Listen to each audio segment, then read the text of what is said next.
নুপুৰ বৰা কেনেদৰে ধৰা পৰিল নুপুৰ বৰাই বৰপেটাৰ সাৰ্কেল অফিচাৰ হৈ থকাৰ সময়ত হিন্দুৰ ভূমি সন্দেহজনক লোকৰ নামত স্থানান্তৰ কৰাৰ অভিযোগ উঠিছে আৰু এই কামৰ বিপৰীতে আসলতে এনেসমূহ মোটা পৰিমাণৰ ধন লৈছিল আৰু নুপুৰৰ বিৰুদ্ধে অসামঞ্জস্যপূৰ্ণ সম্পত্তিৰ অভিযোগ উত্থাপন হোৱাৰ পিছৰে পৰা সিএম ভিজিলেন্সৰ নজৰত আছিল আৰু ছমাহ ধৰি গুপ্তচৰৰ নজৰত আছিল নুপুৰ বৰাই এই যিসমূহ কাম কৰিছিল সেই কামসমূহ কিন্তু নুপুৰ বৰাই অকলে কৰা নাছিল নুপুৰ বৰাৰ লগত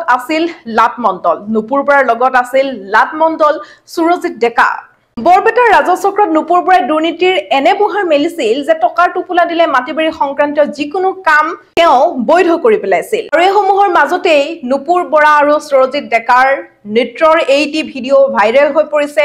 NCIMI India council for men এফেয়াৰ্ছৰ দাবী অনুসৰি নুপুৰ বৰাই তেওঁৰ দ্বিতীয় স্বামীৰ সৈতে বিবাহ বিচ্ছেদ উদযাপন কৰিছিল এইগৰাকী সুৰজিত ডেকাৰ সৈতে এনেদৰে আৰু অভিযোগ উত্থাপন হৈছিল যে এছএছ বিষয়া নুপুৰ আৰু ডেকাৰ মাজত আছিল অবৈধ সম্পৰ্ক এগৰাকী নুপুৰ বৰাক লৈ মুখ্যমন্ত্ৰী কঠোৰ হৈ পৰিছে মুখ্যমন্ত্ৰীয়ে ইতিমধ্যে স্পষ্ট কৰি দিছে যে নুপুৰ বৰাক কেৱল নিলম্বন বা বৰখাস্তই নহয় আইনৰ জৰিয়তেও কঠোৰ শাস্তি দিয়া হ'ব ৰাকেশ পাল বাহিনীৰ কেলেংকাৰীৰ ঢৌ মাৰ নজাওতে এবাৰ নুপুৰ বৰা কেৱল মাত্ৰ নুপুৰ বৰাই নহয় অসমৰ লগতে দেশৰ বিভিন্ন প্ৰান্তত এনে বহু আসলতে নুপুৰ বৰা আছে যে নেকি জনতাৰ সেৱা নহয় টকা সম্পত্তিৰ পাহাৰ গঢ়িবলৈকে অসামৰিক সেৱাত যোগদান কৰে নুপুৰ বৰা হয়তো আজিৰ কেলেংকাৰীৰ মুখ্য নাম হৈ পৰিছে কিন্তু কেৱল নুপুৰ বৰাই নহয় অসম দিল্লী পৰা আদি কৰি অন্ধ্ৰ প্ৰদেশলৈকে কাহিনীৰ পুনৰাবৃত্তি হৈ থকাই আমি দেখিবলৈ পাইছো